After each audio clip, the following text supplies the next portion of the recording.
It was supposed to be just another night at St. Helena's Children's Hospital. The corridors were silent, except for the faint beeping of monitors and the occasional cough or moan from patients in recovery. Nurses walked quickly. Doctors checked their rounds, and the smell of disinfectant lingered in the air. For a nurse, Eleanor, it was a shift she had worked 100 times before long, exhausting and thankless. But on this particular night, something happened that not only changed her life forever, but left an entire hospital staff whispering in disbelief for years to come. And it all began with one fragile little boy 7 years old, pale and barely breathing. The doctors had done everything they could. The machines pumped, the fort dripped, but his body was shutting down. His parents had been sent home earlier that day after the doctors told them the heartbreaking truth. There's nothing more we can do. You should say your goodbyes. But Eleanor, who had been watching over the boy for days, refused to give up hope. She whispered prayers under her breath as she checked his oxygen levels, her heart breaking every time she saw his small chest struggling to rise and fall. Then something happened. It started with a presence, a stillness in the room so powerful that it made the hair on her arms stand up. The machines were still humming, the monitors still flickering, but the atmosphere had shifted. Nurse Eleanor turned slowly, her eyes falling on a soft light forming in the corner of the room. At first, she thought she was hallucinating, sleep-deprived from double shifts and the emotional toll of watching children suffer. But the light grew stronger, and then she saw her, a woman, radiant yet gentle, standing quietly beside the boy's bed, dressed in flowing white with a deep blue mantle. Her face was serene, her presence overwhelming yet comforting. Eleanor's knees buckled as she realized she was seeing the Virgin Mary. For a moment, time seemed to stop. Eleanor couldn't breathe. She wanted to call for help, to scream, to question what was happening, but she couldn't move. Instead, she just stared, and then she saw something that made her heart race even more. The Virgin Mary placed her hand gently on the child's forehead, her lips moving silently in prayer. The machines did not alarm, the monitors did not spike. But Eleanor felt something shift in that instant. And just as quickly as she had appeared, the figure faded into light, leaving behind only silence, and a stunned nurse who was left questioning her own sanity. But then something happened that the entire staff would later confirm. The boy stirred. His breathing grew stronger. The color returned to his cheeks, and against all odds, the child began to recover. Eleanor collapsed into the nearest chair, tears streaming down her face, whispering, "I saw her. I know what I saw." Now let's pause here for a second. If you're hearing this story for the first time, you might be feeling a mix of emotions, goosebumps, maybe even doubt, because how often do we hear of such things? A nurse alone in a room, witnessing the Virgin Mary beside a dying child. It sounds unbelievable until you realize that stories like this have echoed through centuries, across countries, cultures, and generations. But this one wasn't buried in history. It didn't happen hundreds of years ago in a remote village. It happened in a modern hospital, in front of medical machines, in a place where faith and science collided in the most extraordinary way. And the reason we begin here, the reason this story matters, is because it forces us to confront a question we all secretly wrestle with. What happens when hope is gone? When medicine fails? When logic and science can't provide answers? That's where this story grabs us. Because no matter who you are, believer or skeptic, faithful or doubtful, you can't deny the weight of a moment like this. A nurse who had no reason to imagine what she saw. A child who had no medical explanation for his sudden recovery, and a story that still leaves people asking, did the Virgin Mary truly appear that night? Eleanor herself would later share her testimony, trembling, saying, I don't expect anyone to believe me. But I know what I saw. I know who was in that room. And I know that boy was saved. And here's the real kicker. The boy's recovery wasn't temporary. He didn't just wake up for a moment, only to slip away again. No, he lived. He walked out of that hospital days later, and today, he tells people himself that he believes he was touched by something far beyond medicine. This is not just a story of a nurse, a child, and an apparition. It is a story of faith colliding with despair. It is a reminder that sometimes, when the world says there is no hope, a miracle can whisper back, there is. So, what exactly happened that night? Why did Eleanor, out of everyone, see the Virgin Mary? And what evidence do we have that this wasn't just exhaustion or imagination? That's what we're about to explore in this story. But let me warn you once. You hear all the details. You won't be able to stop thinking about it. To truly understand the weight of this story. We need to step back for a moment. Miracles don't exist in isolation. They happen in a world of struggle, exhaustion, and doubt. And for this miracle, the setting was St. Helena's Children's Hospital, a place filled with both heartbreak and hope. St. Helena's wasn't a glamorous medical center. It wasn't one of those sleek, shining hospitals you see in big cities. It was modest, practical, and underfunded. The walls were faded from years of use, the equipment often second-hand, and the staff stretched thin. Yet, despite these challenges, it carried one thing that no funding could ever replace: compassion. The nurses worked double shifts not because they had to, but because they couldn't leave their little patients alone. The doctors, though exhausted, still fought for every child as if they were their own. And then there was Nurse Eleanor. Eleanor wasn't new to pain. She had been working at St. Helena's for over a decade. She had seen the fragile line between life and death countless times. She had stood at the bedside of dying children, comforting them when their parents could no longer bear to watch. And while every child's struggle left a mark on her, there was something about this boy Daniel that broke her heart in a way she couldn't explain. Daniel had been battling a severe illness for months. His small body was frail, his eyes too tired for someone so young. Yet, whenever Eleanor walked into the room, he always tried to smile. There was something innocent in his gaze, something pure in his stubborn will to live. His parents had exhausted every treatment option, traveling from hospital to hospital, doctor to doctor. But every report said the same thing: there's nothing more we can do. By the time Daniel was admitted to St. Helena's, hope was already fading.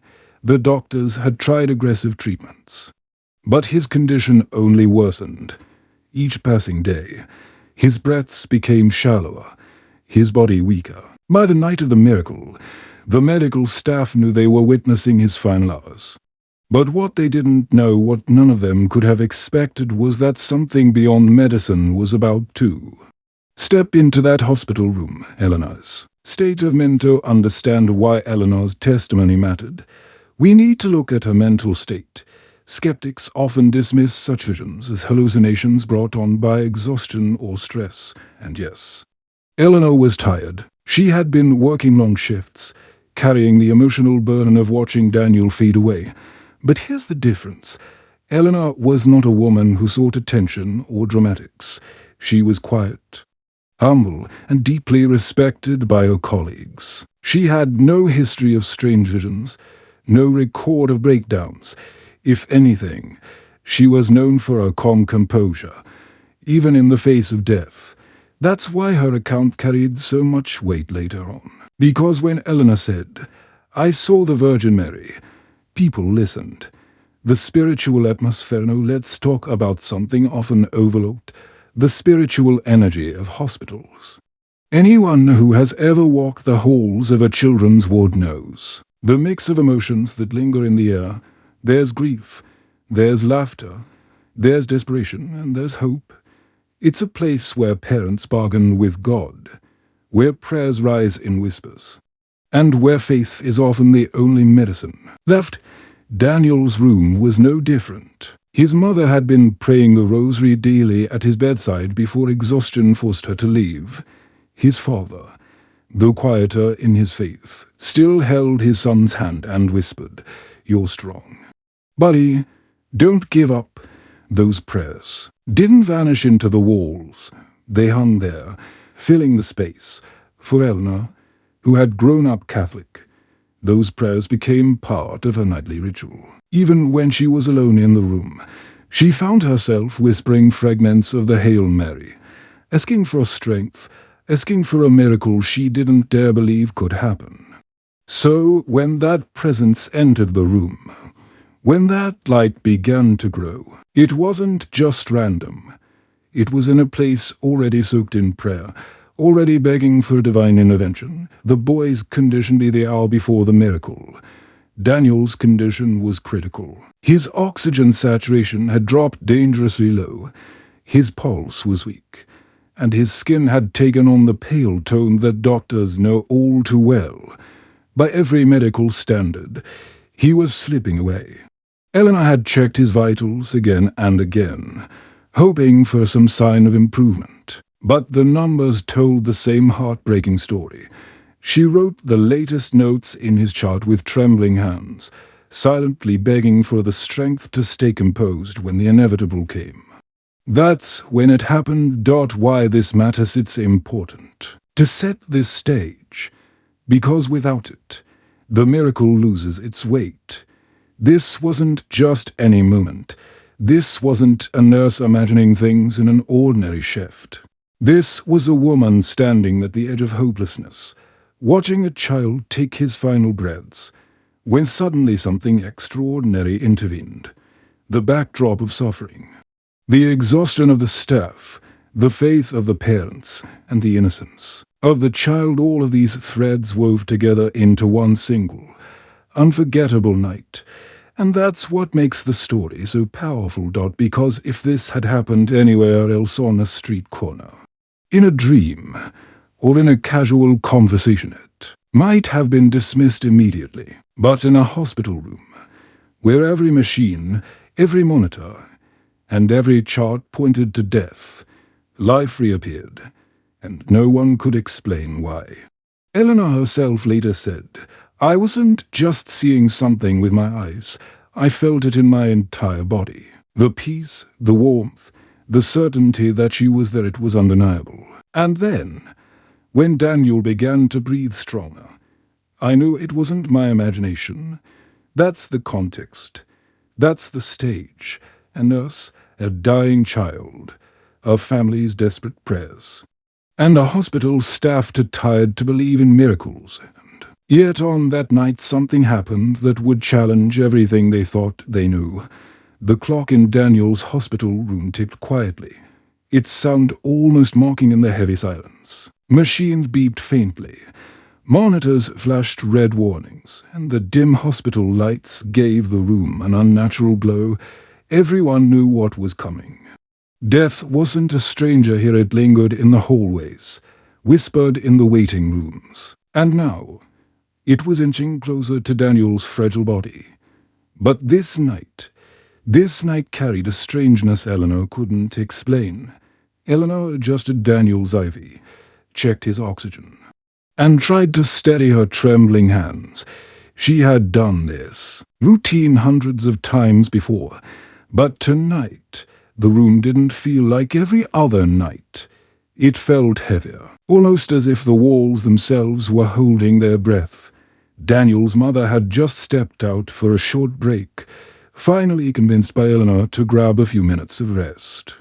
His father sat slumped in the corner chair, half asleep from exhaustion, one hand still clinging to his son's bedsheet. That's when Eleanor noticed it. The first detail was so small it could have been ignored: a faint warmth in the room. Hospitals were always too cold, the air filled with the sharp sting of disinfectants. But now the temperature shifted. A softness seemed to settle, like sunlight breaking through clouds. Eleanor blinked and glanced at the vents. Nothing unusual. And yet, the warmth grew stronger. She stepped closer to Daniel. His breaths were shallow. Uneven, the monitor continued its steady warning rhythm. But then Eleanor's eyes caught something, a faint shimmer, almost like a reflection of water, moving across the far wall. She froze. There was no window on that side, no reflective surface. The shimmer wasn't supposed to be there. Her first instinct was medical. Maybe she was lightheaded. Maybe fatigue was finally taking its toll. She rubbed her eyes, looked again. The shimmer remained. Then Daniel stood. His small hand twitched. His lips moved slightly, as if he were whispering. Eleanor leaned closer. His voice was weak, almost inaudible, but she swore she heard him say, "She's." Here, the chill ran down Eleanor's spine. Over the next minutes, the entire room began to change. What had been a sterile, cold hospital environment slowly filled with an unexplainable peace. It wasn't silence, it was deeper than silence. As if every fear, every sorrow had been gently pushed out of the room. Eleanor found herself breathing differently, slower, calmer. The beeping monitors, the ticking clock. Even the muffled sounds of the hospital outside, all of it seemed to fade. Her focus locked on Daniel. And then the light appeared. It wasn't blinding. Not at first. It began in the corner of the room, near the foot of Daniel's bed, a soft, golden glow. It spread slowly, almost cautiously, as if it were waiting for her to notice. Eleanor's eyes widened. She gripped the side of the bed, trying to convince herself this was real. The glow grew brighter, taking form. And within that light, Eleanor saw the outline of a woman, a figure, graceful and calm, draped in white and blue. Her heart raced. Every childhood memory of prayers, every story she'd heard of Marian apparitions flooded back at once. Could it be? Was she really seeing what she thought she was seeing? The Virgin Mary? Eleanor's rational mind fought back. You're exhausted. This isn't real. Stress is making you hallucinate. But then Daniel opened his eyes that moments ago had been heavy with weakness. For the first time in days, they were wide and alert. He looked straight toward the figure and whispered again, clearer this time, "Mama Mary." Tears blurred Eleanor's vision. She turned toward Daniel's father, still asleep in the chair, unaware of what was happening. Should she wake him? Should she call the doctors? But something in her heart told her to stay still, to just watch. The light spread further now, filling every corner of the room. The walls, once dull and stained, seemed alive with warmth, and the figure, she wasn't just standing there. She was moving slow, graceful steps toward the bedside. Eleanor could feel the presence, not just see it. A weight lifted off her chest, and for the first time in months, she felt peace, true peace. The Virgin Mary reached Daniel's bedside. Eleanor couldn't hear words, but she felt them. A communication beyond language, comfort, love, assurance. And then something remarkable happened. Daniel, who had been drifting at the edge of death, suddenly took a deep, steady breath. His chest rose higher than it had all night. The monitor beeped differently, his oxygen levels climbing, his heart rhythm strengthening. Eleanor's eyes darted to the machines. The numbers didn't lie. She wasn't imagining this. Something real, something measurable, was happening. Daniel reached out a trembling hand, not toward Eleanor, not toward his father, but toward the glowing figure. And though Eleanor saw no physical touch, Daniel smiled, a weak but radiant smile. "She's holding me," he whispered. Every passing second made the room feel more alive. The scent of flowers, soft, sweet, unmistakable, filled the air. Though no flowers were anywhere near, Eleanor felt her knees weaken as tears rolled down her face. Her logical training as a nurse screamed at her to record this, to rationalize it, to find an explanation, but her soul knew better. What she was witnessing defied logic. The Virgin Mary was there, and as the presence grew, so did Daniel's strength, his pulse, his breathing. His very spirit seemed to revive before Eleanor's eyes. The suspense was unbearable. Was this temporary, a momentary illusion, or was she watching the beginning of a miracle that would change everything? The glow in the hospital room grew brighter, wrapping Daniel's frail body in a warmth no machine could produce. Eleanor could hardly breathe. Her hands trembling against the cold steel railing of the hospital bed.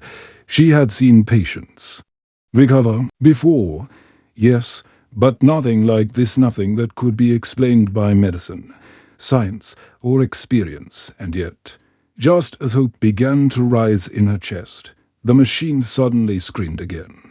The steady beep-beep of Daniel's heart monitor spiked. Erratically, numbers on the screen began to dance dangerously. Oxygen levels falling, heart rate dropping, his fragile body convulsed, his small hand jerking violently before falling limp. No, no, no, no. Eleanor gasped, rushing to his side. In one terrifying instant, it looked as though Daniel had slipped even closer to death, closer than ever before. The Virgin Mary's presence was still there, glowing steadily. Yet Daniel's life was hanging by a thread. Eleanor's mind spiraled into panic. How could this be happening now? Was this the end after all? Eleanor grabbed the emergency call button, but stopped halfway. Her instincts as a nurse screamed at her, "Call the team.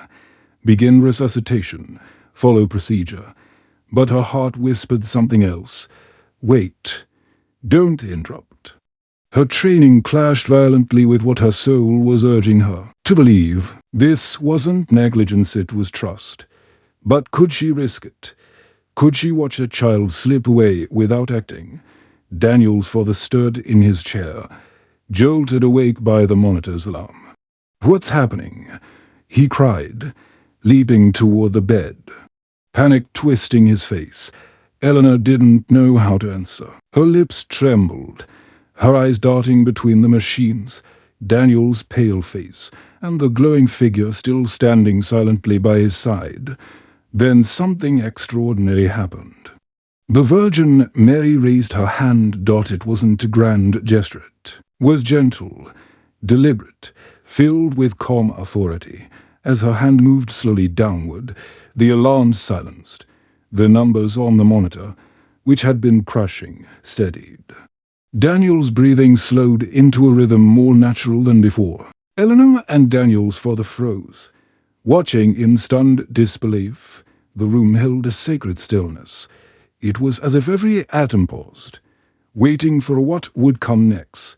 Daniel's eyes fluttered open again. And for the first time in weeks, he spoke with strength in his voice. "She told me, it's not my time." Eleanor's chest tightened. The words weren't just sounds, they carried a weight, a certainty that shook her to her core. Daniel wasn't describing a dream. He was describing a conversation.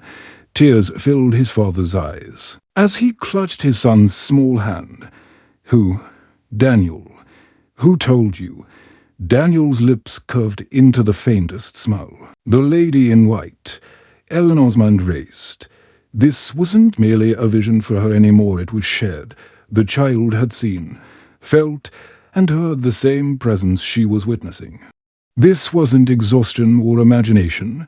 This was real, and yet the conflict inside her grew stronger. What if the world never believed this? What if people called her delusional, accused her of inventing stories? She was a nurse trained in science. To claim she had seen the Virgin Mary at a child's bedside would risk her credibility, maybe even her career. But as she looked at Daniel's fragile smile, she knew one thing with unshakable certainty. The truth didn't need the world's approval. Daniel's father collapsed to his knees, sobbing, torn between despair and awe. He pressed his forehead to the mattress, whispering frantic prayers of gratitude and desperation.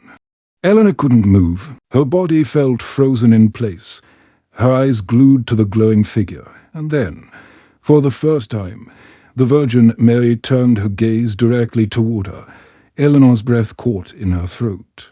The figure's eyes calm, sorrowful, filled with immeasurable love met hers, and in that silent moment, Eleanor understood something. This wasn't just about Daniel. This was about her too. About faith, about belief, about witnessing the impossible and carrying it forward. But miracles are never simple. Just as Daniel's condition stabilized, footsteps echoed in the hallway. The night shift doctor and two nurses were approaching. Likely drawn by the alarm that had briefly bled, panic surged in Eleanor's chest. What would she say? What could she possibly tell them? That a heavenly figure had appeared and calmed a dying child. That a miracle had unfolded in this very room. As the door creaked open, Eleanor blinked and the Virgin Mary's glow dimmed, fading slowly until only the sterile hospital light remained. To anyone entering now, the room looked normal. A boy stabilized on his bed, his father weeping beside him, and Eleanor standing still, pale and shaken. The apparition had vanished. The doctors rushed in, checking Daniel's vitals. Whispering to each other in disbelief, his numbers were strong, remarkably strong for a boy who had been at death's edge minutes earlier. Unbelievable. One nurse muttered, "He shouldn't be improving this quickly." Eleanor remained silent. She wanted to shout, to explain what she had seen, but the words wouldn't form. Fear held her tongue. She knew no medical explanation could account for this turnaround. Yet to confess the truth felt impossible. Her heart was in turmoil.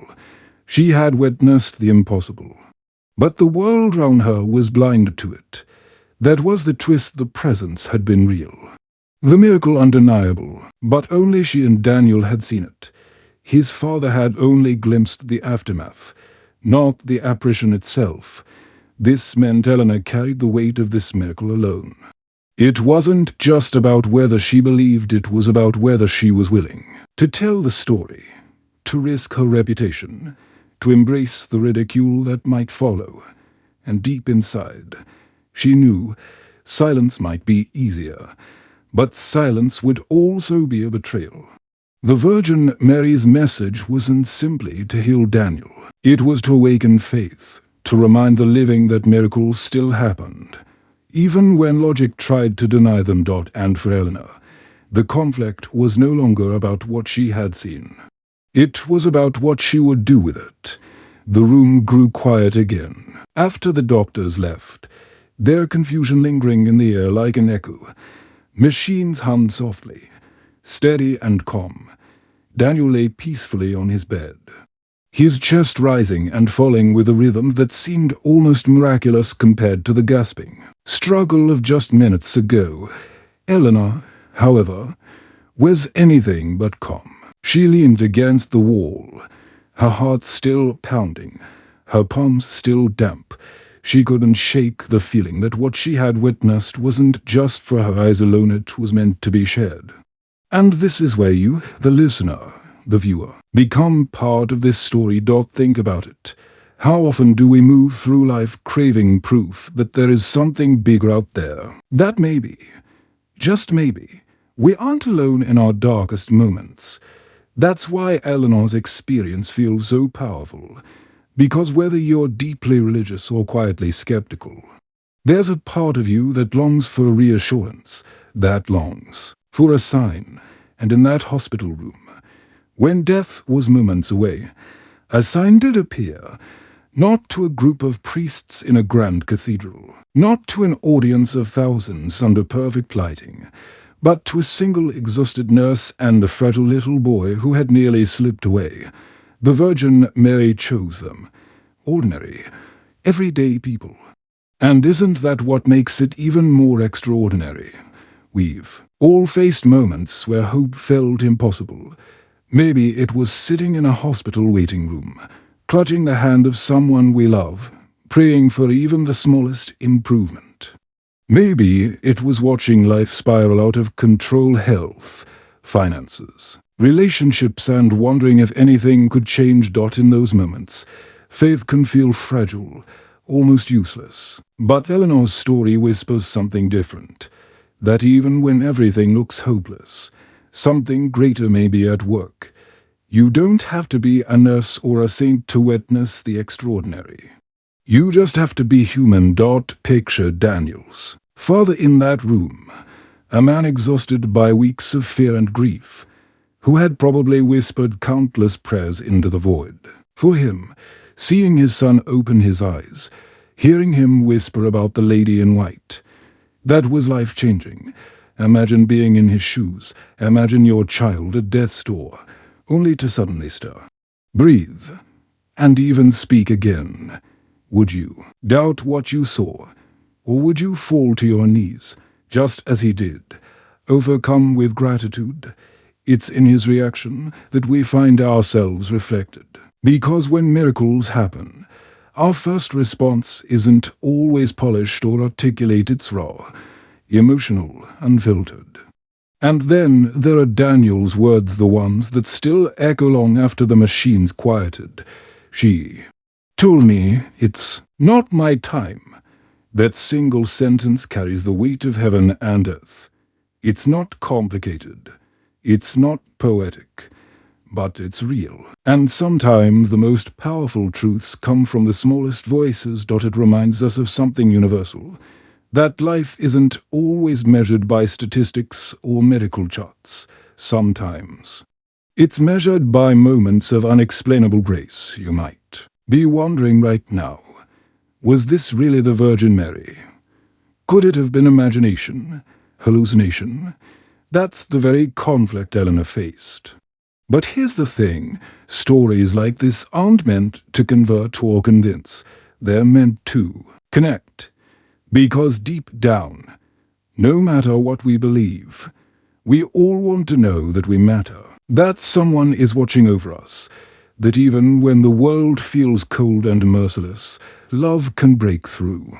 And whether you interpret this story as a divine miracle or simply as a child's way of expressing hope, the effect is the same. It touches the heart. It stirs something inside you. Why do stories of miracles resonate so strongly across cultures, across religions, across time? Because they tap into our universal longing for meaning. We want to believe that suffering isn't pointless, that life has a bigger narrative. When Eleanor witnessed the Virgin Mary, it wasn't just about saving Daniel. It was about reminding her and us that there is always more than meets the eye, and that message, that's for everyone watching, listening, and holding on to their own silent struggles. So let's pause for a moment. Think of a time in your life when things felt impossible, when the odds were stacked so heavily against you that hope seemed foolish, and then something shifted. Maybe it was a smaller phone call at the right time, a stranger offering help, a recovery no doctor expected, or maybe it was simply the strength to wake up one more day and keep going. That's your miracle.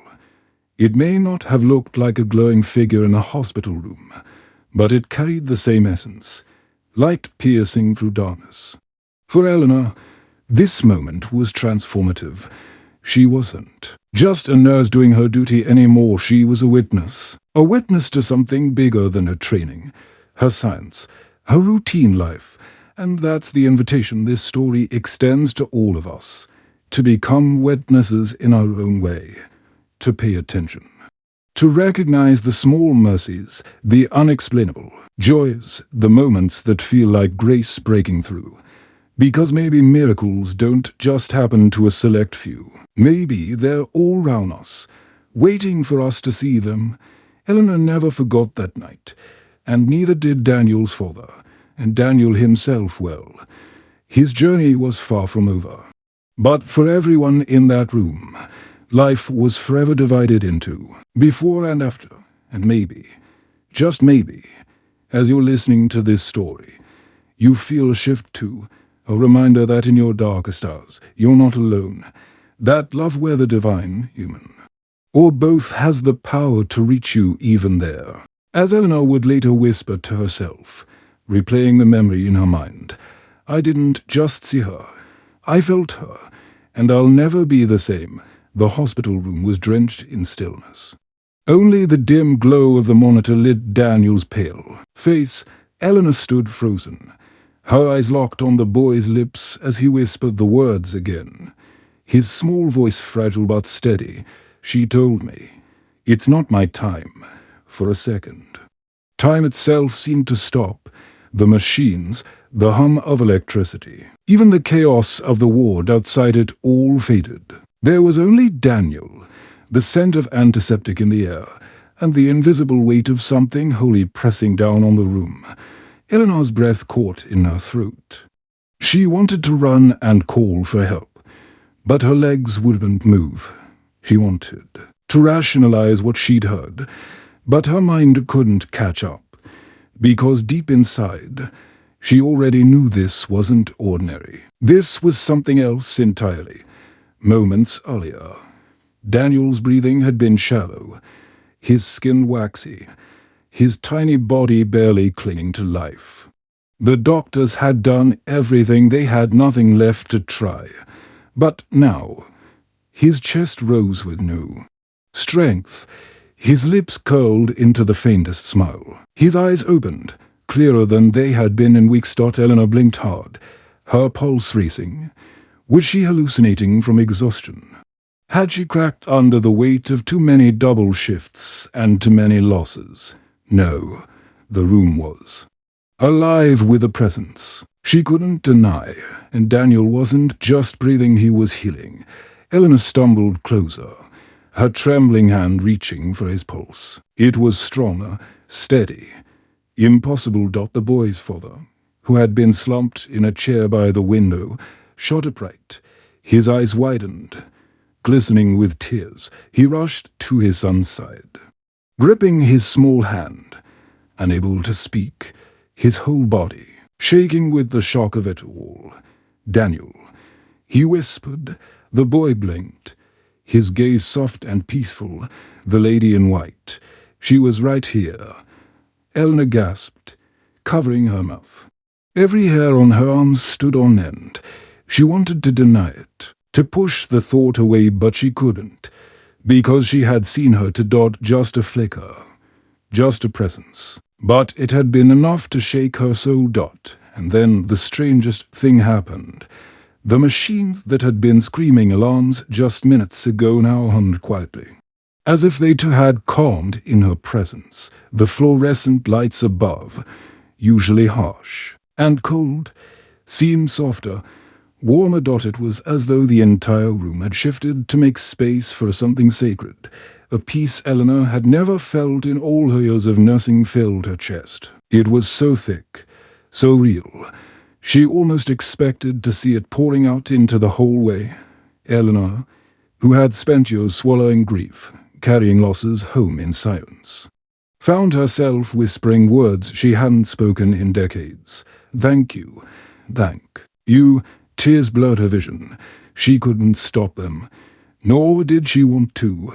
For once, she didn't feel like just a nurse patching wounds or delivering bad news. She felt like a witness chosen, undeserving, overwhelmed, but undeniably chosen. Daniel suddenly gripped his father's hand with surprising strength. His tiny voice cut through the silence. "Papa, don't cry," she said. "I'll be okay." And that was it, the breaking point. The father collapsed to his knees, sobbing uncontrollably, clutching his son's hand as though he'd never let go again. Eleanor pressed her palm against her chest, her heart pounding with awe. She realized she wasn't just watching recovery, she was watching rebirth.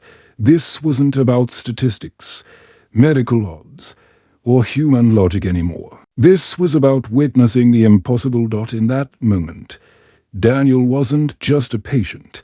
He was living proof that sometimes healing comes from beyond medicine, beyond human reach.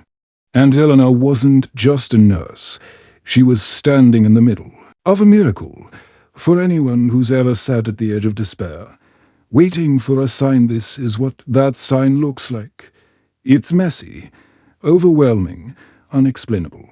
It doesn't come with instructions or headlines. It comes quietly, in a child's whisper, and yet it changes everything. Because in that instant, everyone in that room knew. Life had been given back, not by science, not by skill, but by grace. Her presence wasn't loud or theatrical. She hadn't split the skies or filled the room with blinding light. But that's what made it all the more powerful. The Virgin Mary came in silence, in compassion, in the purest love. She came for a dying child. She came for a father who had run out of hope. She came for a nurse who had stopped believing in miracles. And in that moment, she didn't just save Daniel. She saved them all. Eleanor would never forget the sight of Daniel's eyes opening, the warmth of that presence, the sound of his tiny voice declaring life, and as she stood there, shaking, crying, overwhelmed, she realized something profound. This wasn't just Daniel's miracle. It was hers too. The miracle had happened. But miracles don't end in a flash of light. They leave ripples. As Daniel's frail body slowly steadied, the room carried a weight that no words could explain. The Virgin Mary's presence was no longer visible, but the afterglow of what had just happened lingered like the faint scent of flowers after a storm. Eleanor wiped her tears quickly, realizing she was still on shift. Yet her hands trembled as she adjusted the boy's blanket. Her heart beat so hard she could hear it in her ears. The father's cries must have echoed through the hall, because within seconds, 2 doctors and another nurse rushed into the room. Their expressions hardened when they expected the worst. But what they found froze them mid-step. Daniel was sitting upright. His lips carried color again. His chest no longer fought for each breath. It rose and fell as though he had simply been sleeping. The lead doctor, a man known for his sharp skepticism, immediately scanned the monitors. This isn't possible, he muttered under his breath. His hands flew across the boy's chart, his eyes darting between vitals. Numbers don't lie, machines don't fake. And yet Daniel's heart was strong. Oxygen stable, levels normal. The other nurse gasped, pressing her hand against her mouth. Eleanor just stood back, silent, because she knew this wasn't medicine. This wasn't science. This was mercy. The father couldn't stop sobbing. His body shook as he buried his face into his son's hand. For hours he had begged heaven, even when he believed no one was listening. Now, tears of despair had transformed into tears of awe. He looked at Eleanor with a face both terrified and grateful. Did you see her too? His voice cracked under the weight of belief. Eleanor hesitated. She wanted to dismiss it, to keep her reputation as a professional, grounded nurse. But her throat tightened. She nodded. Just once. That was enough. The father collapsed back into prayer, whispering thank yous that blurred into sobs. In the days that followed, Daniel's recovery became the talk of the hospital. Nurses whispered about the impossible turnaround. Doctors stayed longer in the room, reviewing his chart again and again, hoping to find a missed detail, a hidden variable that could explain the unexplainable. But there was none. One doctor shook his head after reviewing the scans. Children don't just bounce back from this. Not at this stage. Not after what he went through.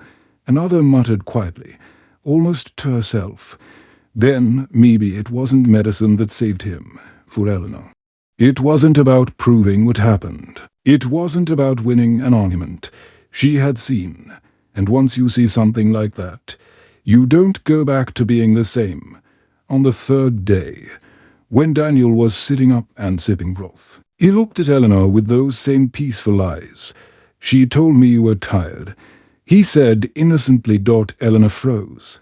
"What do you mean? The lady?" Daniel replied softly, as if it were the most obvious thing. "She said you carried too many sad stories home. She said you needed to believe again." The nurse's throat tightened. For years she had buried her grief, layer upon layer, until she couldn't even cry for herself anymore. And here was this fragile child, casually unwrapping her soul like it was nothing. Tears spilled down her cheeks before she could stop them. She smiled, nodding, and whispered, "Maybe she's right." It wasn't long before the story spread beyond hospital walls. First it was staff whispering, then relatives sharing, then neighbors asking questions. How could a child at death's door be walking round days later? How could science explain the impossible? The father, once a man crushed by the weight of hopelessness, couldn't stop talking. He told anyone who would listen, "The Virgin Mary stood beside my son. I saw it, the nurse saw it." And he'd clutched Daniel tightly. "He's the living proof." Some scoffed. Of course, some rolled their eyes, muttering about stress, hallucinations, or exaggerations, but others leaned in, wide-eyed, whispering prayers of their own. Because miracles don't just heal one person, they spark hope in everyone who hears about them. For Eleanor, the aftermath was quieter but deeper. She had gone into nursing because she believed in helping, in making a difference. But years of loss had drained her. She had begun to see beds as numbers, patients as cases. And hope is a cruel trick. This moment changed all of that. It was as if something inside her had been resurrected alongside Daniel, a part of her that believed in goodness, in something beyond charts and medication, was alive again. She carried herself differently in the days after, softer, more attentive. Not just to patients, but to her colleagues too. She listened with care. She smiled more often, and for the first time in years, she went home without feeling hollow. The miracle itself was breathtaking, but what followed mattered just as much. Because miracles aren't just events, they're seeds. Daniel's recovery became more than a story. It became a testimony whispered through hallways, a memory etched into every nurse's shift. A quiet reminder that life holds more a mystery than textbooks allow. And for Eleanor, it became her anchor, her proof, her reason to believe again. In the weeks that followed, Daniel regained strength. His laughter returned, echoing through the halls. The father's eyes no longer carried the shadow of despair, and Eleanor, every time she passed that room, felt a quiet peace settle over her. The Virgin Mary was no longer standing in the corner, but her presence hadn't left. Because once you've been touched by grace, you never walk away unchanged. The miracle had happened. The aftermath had unfolded. But stories like this don't simply end, they echo. Eleanor often found herself replaying that night in her mind. The flickering monitors, the father's trembling prayers, the sudden peace in the room when the Virgin Mary appeared beside the child. It was no longer just a memory, it was a truth carved into her being. And while Daniel's laughter now filled the hallways, and the father's gratitude was unshakable, Eleanor knew that something greater had been set in motion before that night. Eleanor lived in a quiet rhythm, long shifts, tired smiles, and the silent burden of loss. Nursing had become routine, her heart guarded, her faith faint. But after that miracle, the routine felt different. She wasn't just clocking in anymore. She was present. She noticed the trembling hands of anxious parents, the heavy sighs of her colleagues, the subtle ways hope flickered in the darkest places. She carried a gentleness that hadn't been there before, as if some invisible light now guided her every step, and in quiet moments she whispered prayers against something she hadn't done in years. Daniel recovered fully. Within weeks, his color returned, his steps grew stronger, and his laughter became the hospital's melody to the world. He was just another child, but to those who had seen him on the brink, he was living proof that grace walks among us. Whenever people asked his father what happened that night, his answer never wavered. The Virgin Mary stood by my son. I saw her with my own eyes. She came when no medicine could help. Some believed instantly, others doubted. But no one could deny the evidence the child was alive. He was well, and no explanation could fully account for it. That's the power of miracles. They don't force belief. They plant seeds. In a world where statistics, machines, and rational explanations dominate, it's easy to dismiss what we can't measure. But stories like this remind us of something deeper. That life isn't only about what we can calculate. That faith and hope aren't just ideas, they're lifelines. That sometimes, when everything seems lost, light enters the room in ways no one expects. This story isn't just about one nurse, one father, or one child. It's about all of us. About the times we've stood by a hospital bed, whispered desperate prayers, or felt that unbearable ache of helplessness. And it's about the reminder that even in those darkest places, grace can find us. As Eleanor later told a colleague, I used to think miracles were rare. Now I think they're everywhere, we just don't always have eyes to see them. This wasn't the first time people claimed to have seen the Virgin Mary.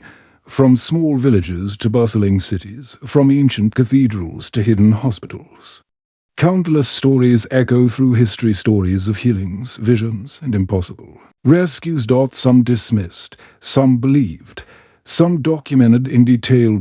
And if this moment in Daniel's hospital room was real, then what about the others? What about the visions that happened in places you've never heard of? What about the testimonies that shook entire communities? What about the miracles that still ripple quietly through the world today? Because maybe, just maybe, the Virgin Mary still walks among us, showing up where hope seems lost. As Eleanor looked back on that night, she didn't need scientific proof. She didn't need the doctors to agree. She had seen something that would stay with her forever. And maybe that's how miracles work. They don't just heal bodies, they restore faith, renew hope, and remind us that we're not alone. So as you sit here listening to this story, remember, the next miracle may not happen in a hospital room. It might happen in your home, your street, your life, and when it does, you'll know. Stay tuned. Because in our next story, we'll uncover another extraordinary account, one that's just as mysterious, just as powerful, and just as unforgettable. Because miracles don't end with one child, one nurse, or one night.